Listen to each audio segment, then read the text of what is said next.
How you doing, everybody? My name is Chef Vince here at Pritikin. Today we're going to show you how to make some chocolate covered strawberries with an 85% dark chocolate, and we're going to drizzle a little touch of white chocolate over it. Stay tuned for this video. We're going to keep the calories down, but the flavor up.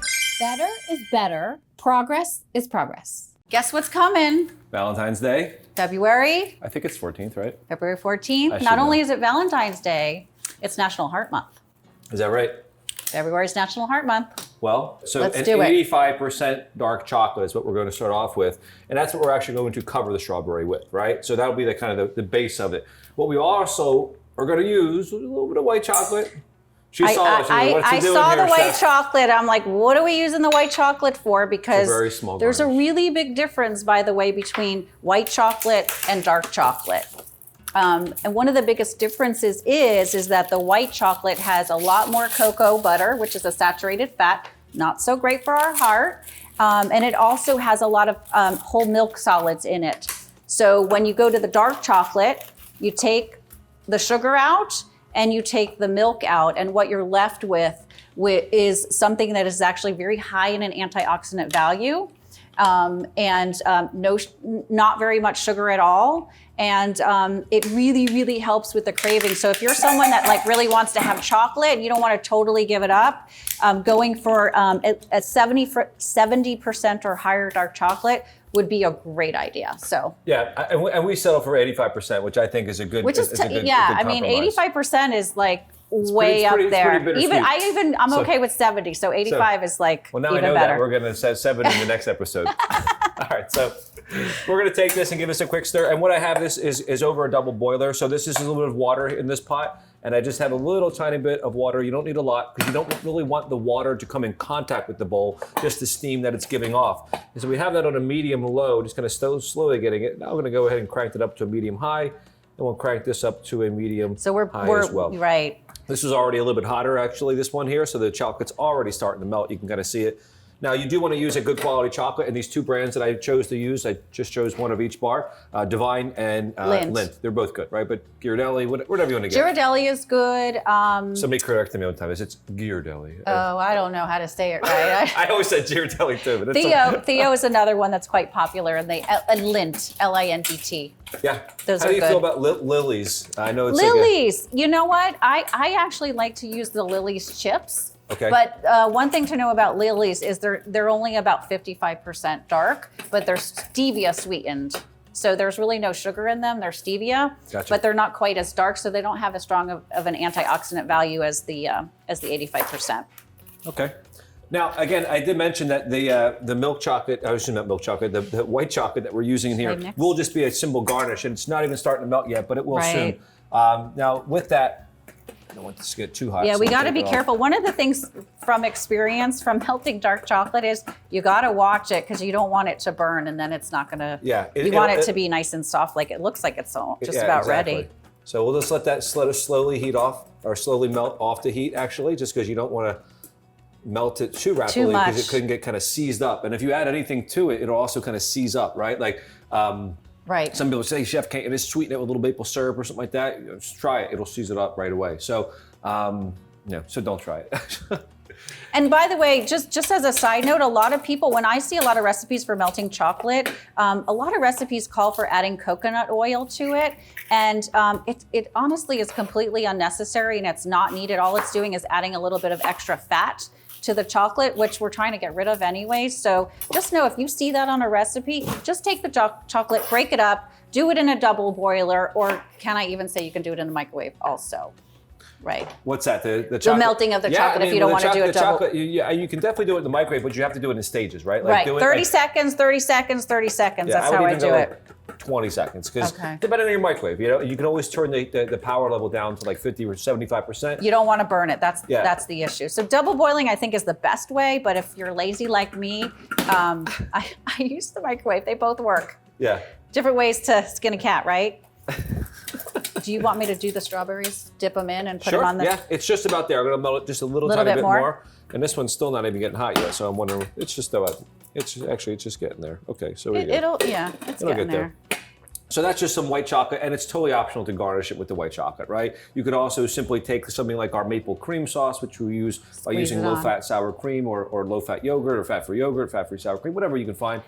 We put a little maple syrup and vanilla. The thing is, it doesn't set up like a shell, where this will. It's just the sauce, the maple cream sauce is going to stay. It's aesthetics. And by the way, if we're doing this romantic, people eat visually, Exactly. So if my husband was sitting here making chocolate covered strawberries and added the added touch of that might kind of like make me a little bit more interested in something later. I don't know. We're going to talk about that a little bit today is, does food really affect our libido? And the answer is absolutely it does. And so that's why I'm kind of urging you, if you're wanting to do these nice romantic dinners, especially around Valentine's Day, I think it's a really good idea to make dinner at home. Number one, it's really hard to get a reservation, right? And they jack up the prices like double. I never go out on Valentine's Day. It's like Neither the worst day to eat out. You not only usually get poor service, it's just always so crowded. It's so crowded and it's so expensive, and you're getting food that is not exactly what you want your body to be eating. So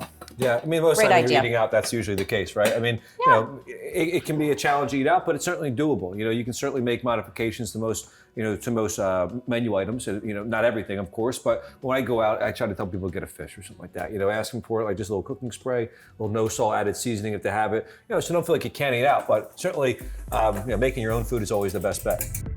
Here at the Pritikin Center, it's like rainbows and unicorns. All you gotta do is show up, and everything is planned and prepared for you. But when you get home, get ready for those lions and tigers and bears. Whether you're racing out the door to work and skipping breakfast, or glued to the Zoom call and no time for lunch, or maybe you're in retirement and every day is a holiday. The solution? You need a plan. My name is Kara. I've been a registered dietitian for over 20 years, and I've helped thousands of clients create sustainable plans that stick.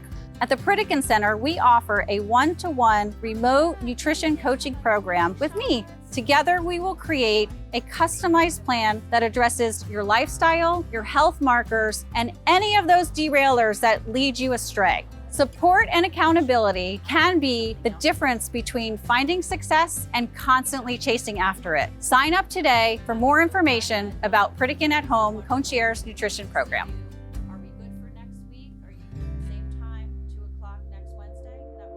So here we go. I take this. We ready to do it? I have some parchment paper here. We'll move these mussels out of the way. We don't want chocolate covered mussels, right? That would be not so good.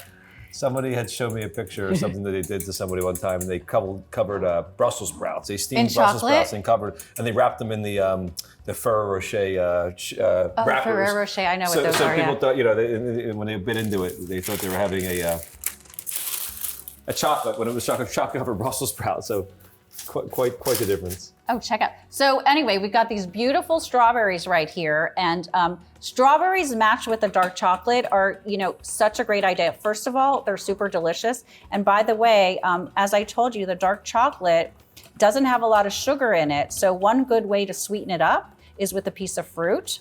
And strawberries are such a great idea. I'm putting it on here, right, Chef? Yep. Okay. Strawberries are such a great idea. Number one, they're really easy for dunking because you just kind of hold the stem and dip them in, dredge them in. And secondly, in terms of sugar content, strawberries are really, really low on the glycemic, meaning that they don't raise the blood sugars as much as some other fruits do. So, another reason why, great idea. And I always tell people, because people are always asking me, what fruits have more sugar and what fruits don't? I like to keep it simple, and I just say, berries are best. High antioxidant value, great for cardiovascular disease, low in sugar, quite tasty, and it's easy to remember, right? Berries are best. So there you have it. Stick to your berries. Yeah, and you can put berries on a skewer or something like that if you want to, if you actually want to dip. For the kids, we used to do that with the kids. You can even put like raspberries on a piece of parchment paper with some skewers or blueberries, and then drizzle the chocolate over there. That way the chocolate actually seizes up and it makes a cool little kind of effect as well. And it's already hardening. It happens so fast. It does.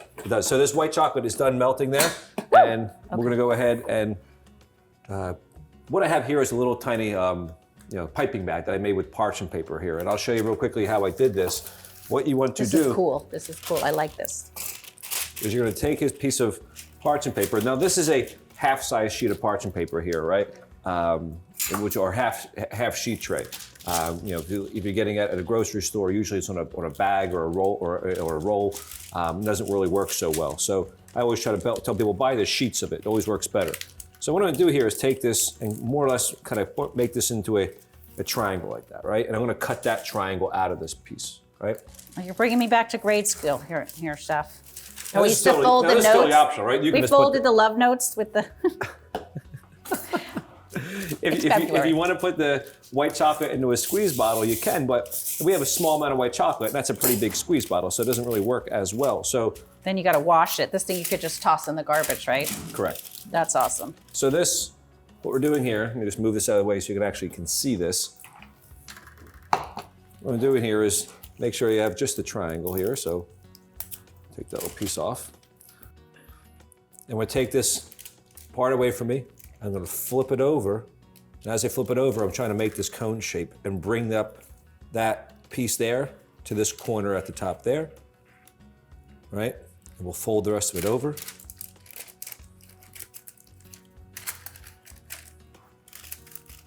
And you can make it really nice and tight as you're doing it. And if this is your first time doing it, it can be a little challenging, but usually my wife is a pastry chef. I tell her, is that where you learned this trick? I'm like, you do these. I was like, she had to remind me the other day how to do these because, a lot of times either I get my work wife Victoria to do these, my sous chef, or my actual wife. So this is essentially what you're looking at here. We're gonna go ahead and like that, and we're gonna fold it over. And what happens is, you can get this here, we'll fold that down. Kind of crimp up the top, sealing it all. You have this little kind of, funnel type of thing here. We're just gonna seal that right there so it doesn't actually fall apart on you. And that's essentially what you're at now, right? I'm impressed, Chef. That's really, really. So you hold this, Kara. I can do that. Are we gonna put ice cream I'm like, in here? It's not gonna come together here, right? Looks like an ice cream cone. So it has a little hole in it, right? So let's do it over this because that pan's still hot from the mussels. Well, you were like really working hard over here. I didn't see you making all I'm these. doing my job.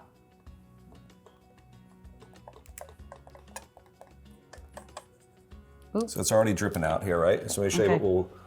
Yeah, we'll you do with decorate how you do it. We're just gonna do a little zigzag like this, right? You can kind of go to the top here like that and press it down just so it doesn't fall So out. guys, this is for effect. It's really not gonna cause any issues with your blood sugars because he's really just kind of making it look pretty. Yeah. Which is going to impress your date and which is going to make the evening go quite well. We filled it with a little bit too much chocolate because it's oozing out the top, burning my hands. Oh. But yeah, it doesn't really take much here, right? And you can also honestly just take the whisk here and do something like this, right? Like you don't even have to do all this, right? Like you just do something like this. It's just a little bit sloppier, but it works. It works, right? I mean, like you don't have to go all crazy and do all the bag and stuff. Like, if that's going to prevent you from making this, just kind of do it like this. Also, taking a fork is a little bit easier. Oh, and just letting it drip through the and just kind of holes. just Yeah. doing it like that. Yeah. Okay. Don't overthink it. It doesn't have to be perfect. Even with the. Don't even with- overthink that. I like that rule of thumb. Even with the actual little piping bag, it was making a little bit of.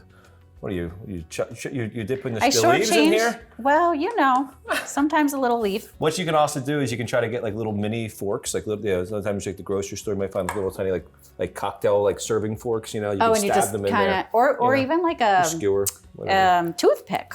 Yeah, that works. Okay, so chocolate covered strawberries. Those are going to just finish up and kind of harden up. They're already almost hard. As you just kind of wait for that, maybe 10 minutes, you can pop them in the fridge and it'll get that nice shell. Right. So why do you need to go to the store and buy chocolate covered strawberries? We just did that in about 5 minutes. Loaded with antioxidants, high in fiber, low in sugar, delicious. Folks, if you like this video and you want to see another cooking demonstration, click here. If you want to listen to our podcast, click here.